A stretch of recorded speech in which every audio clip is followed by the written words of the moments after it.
YCP హయాంలో శ్రీవారి పరకామణి నుంచి విదేశీ కరెన్సీని దొంగతనం చేస్తూ రవికుమార్ అనే వ్యక్తి పట్టుబడ్డాడు. అతను పెద్ద చీర తరఫున విదేశీ కరెన్సీని లెక్కించేవాడు.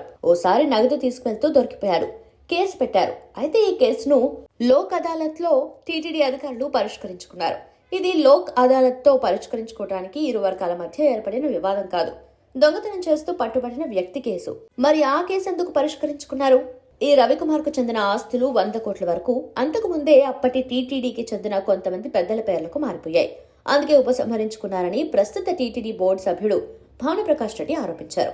భానుప్రకాష్ రెడ్డి టీటీడీ చైర్మన్ కు ఈ అంశంపై దర్యాప్తు చేయించాలని ఫిర్యాదు చేశారు. తన ఫిర్యాదులో భానుప్రకాష్ రెడ్డి సంచలన ఆరోపణలు చేశారు.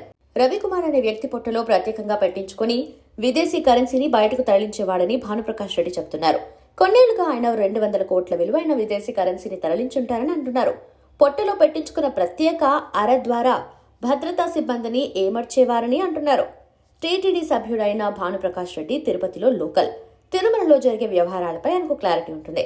ఈ రవికుమార్ వ్యవహారంలో ఆయన చేసిన ఆరోపణలపై విచారణ చేస్తే సంచలన విషయాలు బయటపడే అవకాశం ఉంది.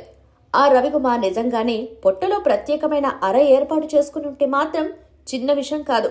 టీటీడీ విషయంలో దేవుణ్ణి దోపిడీ చేయడానికి ఎన్నో కొత్త మార్గాలను గత ప్రభుత్వంలో అన్వేషించారు. ఇప్పుడు కూడా అలాంటివి కొనసాగితే దేవుణ్ణి కూడా మోసం చేసినట్లే అవుతుంది.